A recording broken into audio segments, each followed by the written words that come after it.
Everybody wants to be a CEO until the real work starts. Now they realize this is not at all what they sign up for. Hi, my name is Bright Okereke and I've built multiple businesses in Nigeria that makes billions of naira every year. I am here to teach you how to do the same. So today we'll be talking about CEO and partnerships. I'm here to let you know all the things that people would not generally tell you about being CEO of a company and how partnerships can help and if you actually do need a partner. Now, a lot of people have this wrong misconception about being CEO of a company. And in this context, I'm going to be using CEO as to say founder. Because a lot of times when people say CEO, they actually just mean founder of the business. Because that you started a business does not necessarily mean you have to be the CEO of a business. For instance, my business, I am not the CEO, I'm the head of operations. I run the operation, while my partner is CEO, which is why we're having this conversation about both partnership and CEO. Now, CEO is a role. One of the things people keep mixing up is the role of a CEO versus the owner of the business. Ultimately, the goal should not be you being the CEO. The goal should be you eventually ending up as the owner of the business. A lot of people get too hooked into running their business that they don't understand that the best businesses are the businesses you can leave and they still run. A lot of the business that we know, for instance, Coca-Cola has been existing for a very long time. It's one of the few businesses currently that has existed for more than 100 years. Do you think the founders are still there? Clearly they are dead. But guess what? Because they have a good system, CEO come and go, business still remain. So CEO role is not exactly designated for the founders. In fact, it's a job role like any other. The way you have marketing specialist, social media manager, head of sales, and other departments, that's the same way you have a CEO. And if you build your business properly, you can actually experience that where you are outside your business and someone else is heading it. And there are other times where you would see people within their company that they started and they take a role that it's not even CEO or COO or see anything. Because why? They realize that I am good at this. It doesn't mean I have to be the CEO. Especially if your business is going to be really, really big. It might be that you are a very technical guy. You're very good at technical stuff. And you actually love building the product. You don't have to be the CEO. You can just be the CTO or you can just be some guy in technical department. And if your business grows beyond you, that's the best business you can have. So you need to understand that the role is not necessarily attached to being the founder or not being the founder. The role has a position it plays. Another thing people need to know about the CEO role is it's not the way people paint it to be, where somebody just shows up. You know how CEO now, you come by 12 in the afternoon after a day of drinking whiskey and smoking cigars, and then when you show up by 12, you just look around, hey, you go and do this, hey, you go and do this, and then by evening they will transfer 10 million to your account because you know you are CEO. You just ask them, hey, how much do you sell today? They'll be like, we sold 20 million. Okay, good, send me 15, and then you go and you eat the money. You will do jail. You will do very serious jail. Very, very serious jail. Because that's not how the role works. It actually requires a lot of work. A whole lot of work. And one of the key roles of a CEO that keeps getting ignored is your major job is to cast the vision for the company. Is to tell everybody where you are going to. Where is the company going to? Where is the next place? What's the next thing? What's the next other thing that we need to do? You need to strategize. A lot of people start doing CEO way too early. You start business week 2, you've posted CEO hair enterprise. It's only you and yourself, but you're already CEO. That is one thing that frustrates me a lot. I find it so funny. The whole point of having a chief executive officer is that you have other chief officer. You cannot be the only one and you are CEO already. So it's not just about the title and having that glamour of me, I'm CEO of myself. Me, I'm CEO of my company. I see a lot of people do this when they want to introduce themselves. I'm CEO. My dear, you are not CEO. You are even barely a sales manager because it's just you and your business. So it's not always about just putting the tag or trying to live the life of a CEO. It's doing the work to grow your business to a point where you can actually become the CEO. When you guys are just five, there's no need for CEO. You hardly even have an executive team. When you are now 50, 70, 100, you actually do need an executive team. And then now you can actually be the chief executive officer of the company and be acting in that role in the full essence of the role. So you have to be very careful not to put yourself in positions that should not exist in your business and try to act as though you are in that position already. So you go online, you Google what's the job of a CEO, but your business just started last week and you are not actually a CEO. You just call yourself that. And then you hear Richard Branson. If you hear Richard Branson talk about how he starts, they said he starts the day when the sun comes up. Let me let you know, he lives in his own island, Virgin Island, that he bought and owns. And he owns like over 100 companies. So yeah, he can start his day when the sun comes up. Do you know the first thing he does? He walks around the beach. That's his morning routine. Your morning routine, if you're just starting, and you're calling yourself CEO, your morning routine should be like that of Aston Martin. You wake up by 4 and start entering the pool that morning. Enter the pool, rub your banana, chook it inside cold water. That should be your morning routine. But maybe not too long. Don't start wake up 4 and you're doing morning routine till 7. At least wrap it up by 6 so you can start work. Because at the beginning, it requires a lot of work. A lot of work because you need to figure things out fast. And where the first place you need to go to is sales and marketing. Because your business does not exist if you do not have money coming in. So if there's any place you need to master first, it is sales and marketing. You need people giving you money. You need customers coming and patronizing you, as many customers as possible, so that you will not have enough money to start hiring more people, to start building up other roles. Before you know, start climbing the ladder before you actually become a true CEO, where you actually do CEO stuff. And maybe if you are lucky, you can buy a Ferrari or a Lamborghini, or even if it's Camry, you use that on your side, you use that guide for now till when you can get more stuff to buy. Now, another question that comes up a lot is, do you need a partner, and why should you get one? And this partner conversation is very, very difficult because everybody is different in some way. And when you get a business partner, it's more of a personal relationship than a business relationship. Because a lot of times it's hard for you to get a partner that just shows up and you guys don't relate on a personal level. But if you do want to get a partner, which I would highly advise, because of whenever you have a partner, it makes everything easier. I have a business partner and it makes everything 100 times easier, especially when you are going through hard times, because now you have somebody to talk about your hard times with. Whenever you are going through tough times, you have somebody to help you carry that burden. But there are certain mistakes people make when they want to look for partners that I would like to address in this video, so you don't also make those mistakes when you're trying to get partners. One is getting a partner that is exactly like you. So it's one of the terrible things you can do when it comes to partnership. You are good in sales and marketing, you're going to get a partner that is also good in sales and marketing. So both of you are there fighting yourself. Partnership is supposed to work when two people have different strengths.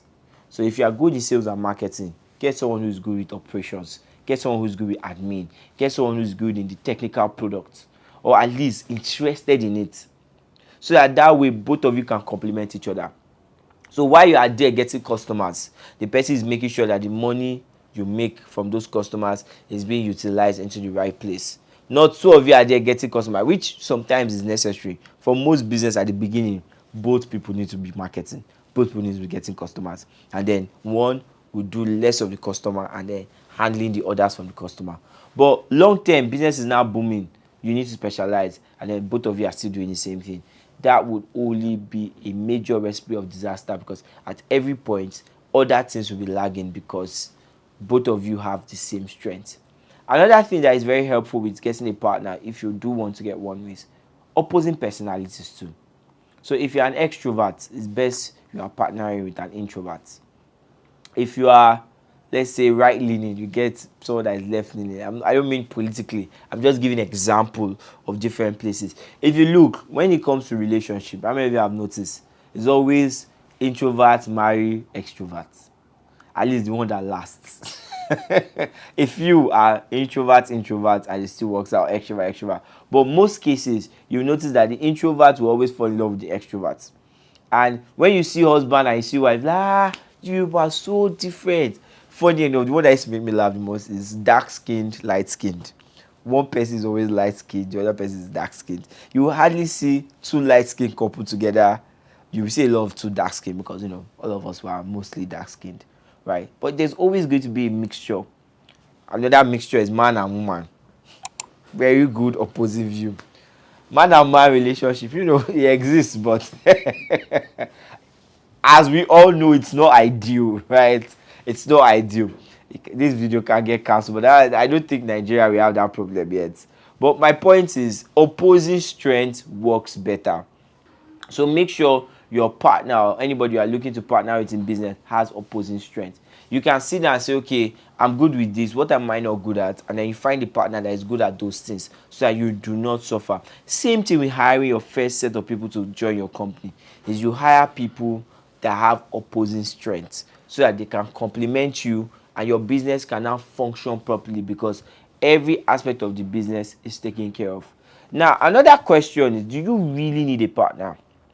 The answer is yes. If you can find someone you trust, definitely highly recommend you get a partner. Think about most businesses that started with two or more people. Facebook, it was Mark Zuckerberg and like two other guys. I don't remember their names because they had the fallout. I know. Jeff Bezos. Oh, Jeff Bezos don't have a popular partner. Maybe it was just him. Who knows? Apple, Steve Jobs, Steve Wozniak. Microsoft, Bill Gates and Paul something. I forgot his name. But Bill Gates and one other guy. Most of the big companies Google, which is Google, yes. Alan Page and one other guy. There are always two people working together to build the business because your chances when you have a partner increases significantly, and your chances of failure also increases because if there's a lot of friction and both of you don't do the partnership well, eventually it will collapse. We're going to do a separate video talking about how you can build proper partnerships and things you can do to make sure your relationship with your business partner lasts and go through the test of time, and you guys can also work together to build a very, very stable business. One of the red flags you have to look out for that it's really, really important is trust. Do you really trust this person that you're doing business with? I saw a video where someone was talking about it, and it's like, you want to go into business with this person, can you leave this person with your wife and nothing will happen?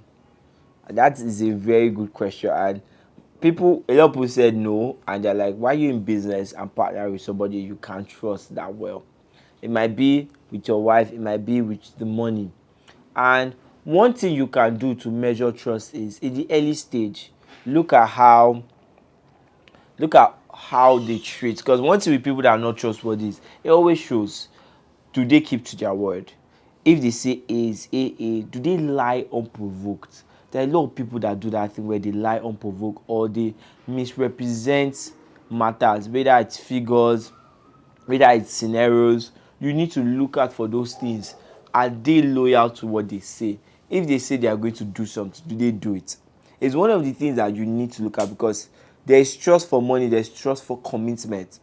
Where you have two of you have a meeting and say, okay, you, Mr. A, you are supposed to do ABCD. Mr. B, you are supposed to do EFGH. And then you both leave and you're supposed to meet tomorrow to give reports. And your partner that's supposed to do ABCD did not do ABCD, but you did what you're supposed to do. That is a place of trust. Can you trust the person to pull off what they're supposed to pull off, to do what they're supposed to do? And in the early stage, this one is so easy to see. When you see someone that is not as committed, back to back to back, they keep failing on their promises, they keep failing on what they say they are going to do. On little things like that, can end up becoming big issue in the future. Because in the future, when money is not involved, do you think that person is going to keep to their word? Do you think if they say, well, I'm not going to spend this money, I'm not going to actually spend the money? Or do you think that by the time you come back, you start hearing another story? You need to make sure the person you are doing business with is someone you can trust, and the way you check trust is actually testing them out with little commitment. People who cannot make little commitment will not make big commitment. If they screwed up in small, they will screw up in big. Do not ignore red flag. Unlike your relationship, where you can look at those red flags and pretend they don't exist, if you do it in this one, it will cost you real money and more tears, probably more tears than the relationship you are currently in. So make sure that you do not ignore red flag. As the red flag is coming, you are treating it, you are talking about it, and you are handling it. And if you have to, end it as fast as possible before you put yourself inside wahala. Because in business, if they break up with you, the worst that will happen is you will cry. By the time you finish crying, you will heal. Then you go and date somebody else. In business, it's not the same. The worst that will happen to you is jail. You cry finish, customer will come and meet you. You collected my 2 billion, where is it? Or my 100 million, or my 50 million, where is it? My partner ran away with the money, he ate it. My brother, my sister, you will do jail. There's no two way about it. You will do jail. And when you do jail and come out, you realize that you should have ended that relationship early on, where you saw those small red flags. So be very sensitive, look out for them, and make sure you don't enter business with the wrong person and end up suffering from it later. One thing that will also help you with partnership, this one is just a tip, we'll probably cover it more in the video on partnership, is communication. Like every relationship, communication is key. Not all these fake ones people keep talking about communication is key, but then we are doing silence treatment. In business partnership, you need to be able to communicate, especially the bad things. You need to be able to talk about them. You need to be able to logically have resolutions and settle disputes. And you need to work with people that the interest they have is majorly for the company, especially at the beginning. So at the beginning, everybody has to prioritize the company first. Company first before your well-being. Everybody, company first. So if you are sacrificing for company, the person should also sacrifice for company. So you guys need to communicate as much as possible. Communicate your expectation. Communicate how you want it to end, and spend time consuming the same kind of content so that you have the same mindset. It helps a whole lot when both of you have similar mindset. So that way, when you are bringing idea from here, the person will not be bringing idea from another place. Both of you will have the same foundational thought level. So by the time you are discussing, discussion will be moving forward. By the time you are making resolutions, you guys will be on the same page, and things will keep moving in the same direction.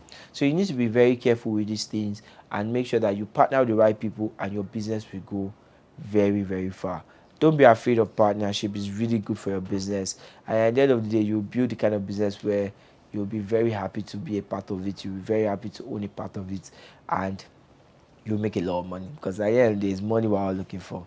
If you like this video, if you enjoyed this video and you learned a lot from it, like, subscribe, share with your friends. And if you've seen Shege in partnership, comment. Let's hear your gist and let's sympathize with you.